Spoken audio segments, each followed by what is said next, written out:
ఈవీ9 national news కు స్వాగతం. ముందుగా హెడ్లైన్స్. మానవానికి దిశానిర్దేశం చేసేందుకు ఏఐ అవసరం. ఫ్రాన్స్ ఏఐ సమిట్లో ప్రధాని మోదీ. అరచేతిలో స్వర్గం చూపించి అధికారంలోకి వచ్చిన కాంగ్రెస్ కేటీఆర్. అన్ని సవాళ్లు ఎదుర్కోవడం ఇదే తొలిసారి సీఎం చంద్రబాబు. ఎస్సీలను ఏబీసీడీలుగా వర్గీకరించాలి మందకృష్ణ మాదిగ. ప్రధానమంత్రి నరేంద్ర మోదీ ప్రస్తుతం ఫ్రాన్స్ పర్యటనలో ఉన్నారు. ఇవాళ పారిస్లో జరుగుతున్న ఏఐ శిఖరాగ్ర సమావేశంలో ఫ్రాన్స్ అధ్యక్షుడు ఎమాన్యుయల్ మెక్రాన్తో కలిసి ప్రధాని మోదీ అధ్యక్షత వహించిన ఆయన ఈ సమావేశంలో పలు విషయాల గురించి ప్రసంగించారు. మానవుల దైనందిక జీవితంలో కృత్రిమ మేధస్సు ఎలా కీలక పాత్ర పోషిస్తుందనే దాని గురించి విస్తృతంగా చర్చించారు. ఏఐ ప్రయోజనాలను అందరితో పంచుకోవాలని చెప్తూనే కృత్రిమ మేధస్సు పక్షపాతం చూపించే గురించి కూడా హెచ్చరించారు. I welcome the decision to set up the AI Foundation at the Council for Sustainable AI. I congratulate France and my dear friends. Telangana ప్రజలకు అరచేతిలో స్వర్గం చూపించి కాంగ్రెస్ పార్టీ అధికారంలోకి వచ్చిందని BRS party working president KTR మండిపడ్డారు. మంగళవారం హైదరాబాద్ జూబ్లీహిల్స్లోని మాజీ మంత్రి పువ్వాడ అజయ్ నివాసంలో ఖమ్మం జిల్లా బీఆర్ఎస్ పార్టీ క్యాడర్లో ఆత్మీయ సమావేశం నిర్వహించారు. ఈ సమావేశానికి మాజీ మంత్రి కేటీఆర్ ముఖ్య అతిథిగా హాజరయ్యారు. ఎందుకంటే వాళ్ళు ఇచ్చిన హామీలు అట్లాంటి రైతు రుణమాఫీ పేరిట ఇప్పటిదాకా చారణ కూడా కాలేదు. రుణమాఫీ రైతు బంధు అన్నారు, ఇప్పటివరకు ఒక్క రూపాయి కూడా వేసిన పరిస్థితి లేదు. 2 ఎకరాలకు వేసామని చెప్తున్నారు.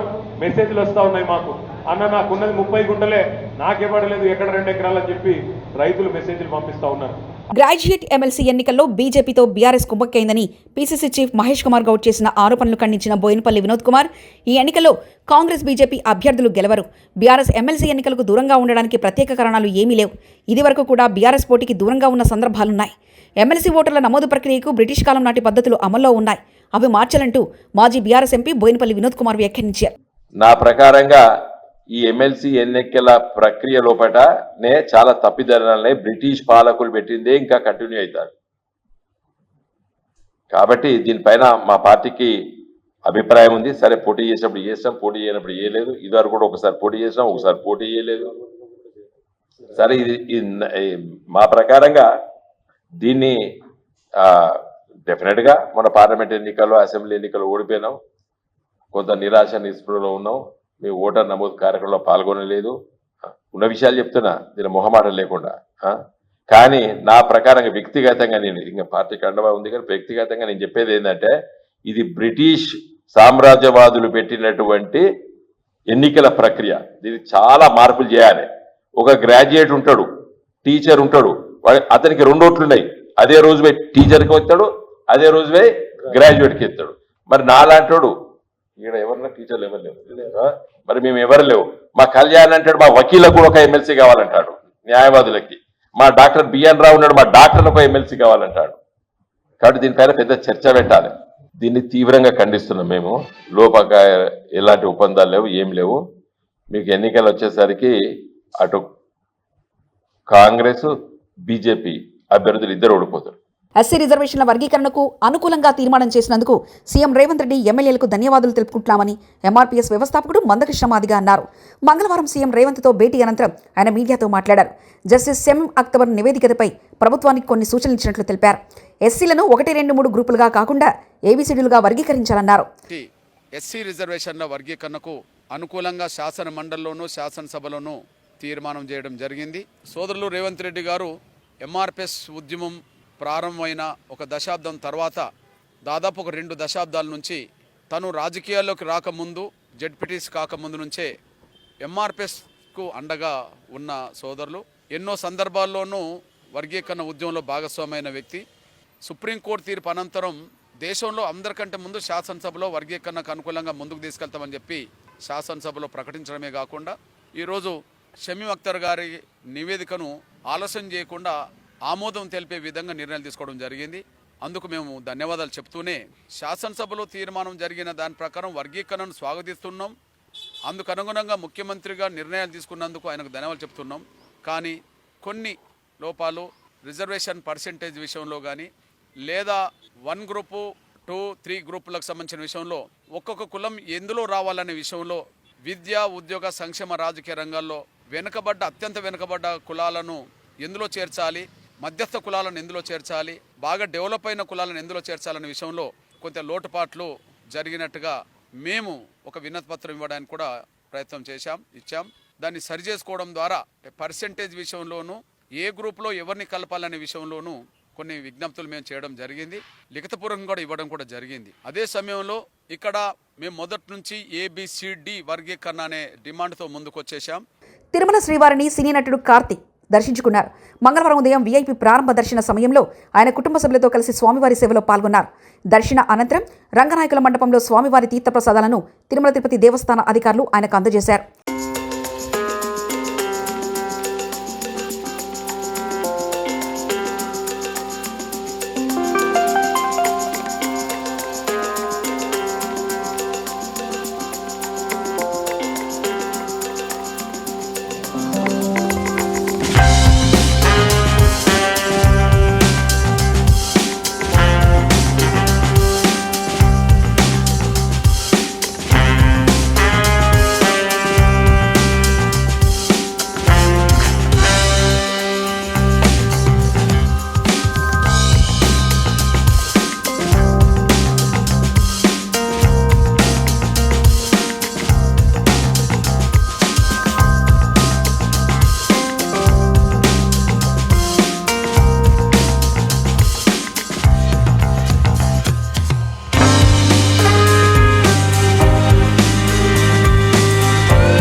దేవుడి దర్శనం కోసం వచ్చాము ఫ్యామిలీతో. బాబు పుట్టిన తర్వాత రాలేదు, సో బాబు ముఖ్యంగా తీసుకురావాలని వచ్చాము.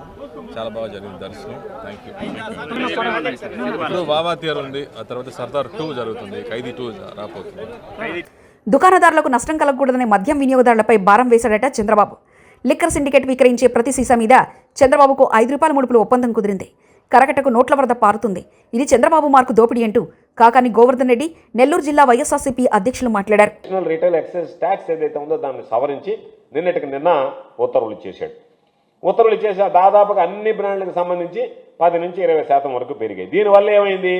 చంద్రబాబు ఉండవల్లి నివాసానికి ₹1,000 కోట్ల మద్యం ఏరులై పారుతుంది. చంద్రబాబు నాయుడు ఇంటికి నోట్ల కట్టలు వరదలా పారేటువంటి పరిస్థితి ఉండవల్లి నివాసానికి, చంద్రబాబు ఉండవల్లి నివాసానికి నోట్ల కట్టలు పారేటువంటి పరిస్థితి ఏర్పడింది. విక్రయించేటువంటి ప్రతి సీసా మీద మాకున్నటువంటి సమాచారం ప్రకారం, నిర్దిష్టమైనటువంటి సమాచారం ప్రకారం, కాంక్రీట్ ఇన్ఫర్మేషన్ ప్రకారం ₹5 ఇవ్వాలనేటువంటిది ఈరోజు ఉన్నటువంటి లిక్కర్ సిండికేట్ ఏదైతే ఉందో చంద్రబాబు నాయుడుతో లావాదేవీలు జరిపినప్పుడు కుదుర్చుకున్నటువంటి ఒప్పందము. దానిలో భాగంగానే ఈరోజు కరకట్ట బంగ్లాకు సంబంధించి ఎంత వస్తుందనేటువంటిది లెక్క వేసి దాంట్లో ఈ మార్జిన్ పెంచడంలో కూడా చంద్రబాబు నాయుడు మార్క్ దోపిడీ కనపడుతుంది. కాబట్టి దానికి సంబంధించి ఎందుకు ఈ మాట ఉన్నామంటే, ఈ లిక్కర్కి సంబంధించినటువంటి వ్యక్తులు కొంతమంది వెళితే చంద్రబాబు నాయుడు గారు స్వయంగా మార్జిన్ పెంచితే నాకేంటి, ప్రభుత్వానికి ఏంటి కాదు నాకేంటి అనేటువంటి మాట మాట్లాడాడని బయట చాలామంది దాని గురించి చర్చించడం జరిగింది.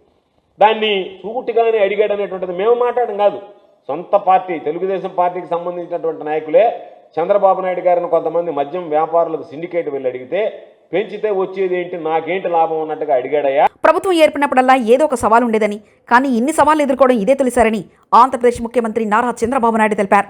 గత 5 నెలల్లో గాడి తప్పిన పాలనను తాము 8 నెలల్లో గాడిలో పెట్టే ప్రయత్నం చేశామన్నారు. ఒక్కో సమస్యను అధిగమిస్తూ ముందుకెళ్తున్నామంటూ ఆయన వివరించారు. ఎడ్యుకేషన్ చేయాల్సిన బాధ్యత మన మీద అందరి మీద ఉంది. Once in 3 months collectors conference పెట్టుకుంటున్నాం. అదే సమయంలో various times once in 20 days or 15 days cabinet meetings పెట్టుకుంటున్నాం. అజెండా ఇవన్నీ చేస్తున్నాం, డిపార్ట్మెంట్స్ అన్ని రివ్యూ చేస్తున్నాం. అప్పుడప్పుడు కాంప్రహెన్సివ్ సమీక్షలు కూడా చేసుకుంటూ అందరం కూడా ఎఫెక్టివ్గా ఒక కోహెసివ్గా ముందుకు పోవడానికి ఇలాంటి కార్యక్రమాలు మనకు వస్తాయి. ఈరోజు హెడ్ ఆఫ్ ది డిపార్ట్మెంట్ పిలవలేదు, మనకెవరు అసిస్టెంట్స్ లేరు. Be clear. ఈరోజు ఇక్కడ ఉండే వాళ్ళందరూ ministers are all policy makers. అదే మరి secretaries all are senior secretaries only 28 we called. Head of the departments వస్తే all secretaries are depending on head of the departments. You are not applying your minds, we are borrowing other minds. So I wanted to avoid that. అందుకే అందరూ కూడా ఆలోచిస్తే అక్కడి నుంచి leadership provide చేయడంలో మెరుగైన leadership ఇవ్వగలుగుతాం. ఎప్పుడైనా సరే మనం వేరే వాళ్ళపైన ఆధారపడినప్పుడు మన ఆలోచనలు తగ్గుతాయి, వీళ్ళంతా రొటీన్ అడ్మినిస్ట్రేషన్లో పడే పరిస్థితి వస్తుంది. అందుకే ఈ brain storming session, I can say it is a brain storming session and reorienting hour cells. ఏం చేయబోతావు క్లారిటీ రావడానికి సమావేశం పెట్టుకున్నాం. 8 నెలలుగా ఎగ్జాక్ట్గా నేను ఎవ్రీ అవర్ క్యాలిక్యులేట్ చేసుకుంటున్నాను. బై టుమారో 12వ తారీఖు నేను ప్రమాణ స్వీకారం చేసి 8 months అవుతుంది. కొత్త గవర్నమెంట్ వచ్చి 8 months అవుతుంది. ఇచ్చిన తీర్పు కూడా మీరు చూస్తే ఒక హిస్టారికల్ మ్యాండేట్ ఇచ్చారు. ఇటీవల కాలంలో ఎప్పుడు కూడా ఇలాంటి మ్యాండేట్ రాలేదు. 93%. లడ్డూలో కల్తీ జరిగిందని ఏ ఆధారాలతో చెప్తున్నారని ముఖ్యమంత్రి చంద్రబాబును సుప్రీంకోర్టు ఆనాడే నిలదీసింది. ఆరోపణలు చేసిన తర్వాత విచారణ జరుపుతారా అని ప్రశ్నించింది. ఒక ముఖ్యమంత్రి ఆరోపణ చేశాక అందుకు విరుద్ధంగా అధికారులు రిపోర్ట్ ఇస్తారా? అందుకే సిబిఐ ఆధ్వర్యంలో సీటు విచారణ జరపాలని సుప్రీం ఆదేశించింది. ఇప్పుడు సీటు విచారణ వాడని నెయ్యిలపైన తప్ప వాడిన నెయ్యిపైన కాదు. లడ్డూ ప్రసాదం తయారీలో కల్తీ నెయ్యి వాడినట్లు ఏ ఆధారం లేవంటూ అమ్మటి రాంబాబు మాజీ మంత్రి వ్యాఖ్యానించారు. విచారణ జరిగితే ఎవరైనా సరే దానికి వ్యతిరేకంగా రిపోర్ట్ ఇస్తారా అనేటువంటి ప్రశ్నలు సుప్రీంకోర్టులో అడిగితే తెల్లముఖం వేయాల్సినటువంటి పరిస్థితి ఏర్పడింది.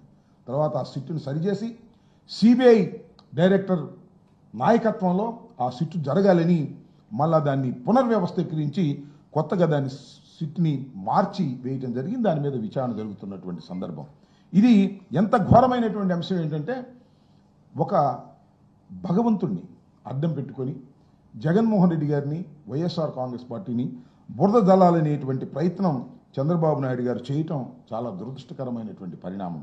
ఇవాళ కూడా ఏదో ఒక విధంగా ఇంకా అదే స్టాండ్ తీసుకుని అదే స్టాండ్ను తీసుకెళ్లి ప్రచారం చేయాలనేటువంటి ప్రయత్నం చేస్తున్నారు. చాలా స్పష్టంగా లోతుగా ఆలోచిస్తే ఎవరికైనా అర్థమయ్యేది ఒక్కటే, ఏదైతే వీళ్ళు తీసుకెళ్ళి మళ్ళా ఎన్డీబీఐకి పంపించారు రిపోర్ట్, దానిలో వాళ్ళు చాలా స్పష్టంగా చెప్పినటువంటి అంశాన్ని మీ దృష్టిలోకి తీసుకొస్తాను. వాళ్ళు ఏమంటారంటే, అయ్యా మా దగ్గర ఈ రిపోర్ట్ వచ్చింది, ఈ రిపోర్టు కిందే ఒక డిస్క్లైమర్ పెట్టారు. దేశ రాజధాని న్యూఢిల్లీలో దాగి ఉన్న రాజకీయ రహస్యాన్ని బయటపెట్టిన చింతామోహన్ 2027లో పార్లమెంట్, రాష్ట్రాల అసెంబ్లీకి ఒకేసారి జమిలీ ఎన్నికలు రాబోతున్నాయి. తెలంగాణ ముఖ్యమంత్రి రేవంత్ రెడ్డి, ఆంధ్రప్రదేశ్ ముఖ్యమంత్రి చంద్రబాబు నాయుడు ఇద్దరు జాగ్రత్త పడాలని తెలియజేస్తున్నాను. నిన్న నేను ఢిల్లీ వచ్చాను, కాసేపు అటు ఇటు తిరిగాను. ఢిల్లీలో దాగి ఉన్న రాజకీయ రహస్యం తెలిసిపోయిందంటూ వ్యాఖ్యానించారు. రూపాయలు దీనిపైన ఖర్చు పెట్టారు. మరి దీనిపైన కాళేశ్వరంలో లాగానే ఒక కమిషన్ వేయమని చంద్రబాబు నాయుడిని సూటిగా డిమాండ్ చేస్తున్నా. ఒక ముఖ్యమంత్రి పేరు చెప్పను 6,000 కోట్ల రూపాయలు సంపాదించాడు అవినీతిగా. దీనిపైన విచారణ జరిపించాలని చంద్రబాబు నాయుడిని మరి రాజధాని ఢిల్లీ నుంచి డిమాండ్ చేస్తున్నా. మరి ఉక్కు ఫ్యాక్టరీ, ఇందిరాగాంధీ విశాఖ ఉక్కు ఆంధ్రుల హక్కు అని పోరాటం చేస్తే ఇందిరాగాంధీ వచ్చి పునాదిరాయి వేసింది. కాంగ్రెస్ పార్టీ విశాఖ ఉక్కు ఫ్యాక్టరీని ప్రారంభించింది. విశాఖ ఉక్కు ఫ్యాక్టరీకి కావాల్సింది రుణాలు, అప్పులు కాదు, క్యాప్టివ్ మైన్స్ కావాలి. ఈ రోజు ఉన్నటువంటి బళ్ళార్లో ఉన్నటువంటి ఇనప ఖనిజంలో వాళ్ళకి ఇవ్వాలి, ఒక మైన్ ఇవ్వాలి. అంతేకాదు అక్కడ ఉన్నటువంటి జార్ఖండ్ లో ఉన్నటువంటి బొగ్గు గనులు ఇవ్వాలి. కిషన్ రెడ్డి మైన్స్ కు మంత్రి, దీన్ని చేయవయా కిషన్ రెడ్డి, ఒట్టి మాటలు చెప్తుంటావు హైదరాబాద్ ఢిల్లీలో కూర్చొని, రావయ్యా 2 మైన్స్ ఇవ్వయా. మానవాళికి దిశానిర్దేశం చేసేందుకు ఏఐ అవసరం. ఫ్రాన్స్ ఏఐ సమిట్లో ప్రధాని మోదీ. అరచేతిలో స్వర్గం చూపించి అధికారంలోకి వచ్చిన కాంగ్రెస్, కేటీఆర్. అన్ని సవాళ్లు ఎదుర్కోవడం ఇదే తొలిసారి, సీఎం చంద్రబాబు. ఎస్సీలను ఏబీసీడీలుగా వర్గీకరించాలి, మందకృష్ణ మాదిగ. ఇవి బులెటిన్ విశేషాలు. చూస్తూనే ఉండండి EV9 నేషనల్ న్యూస్.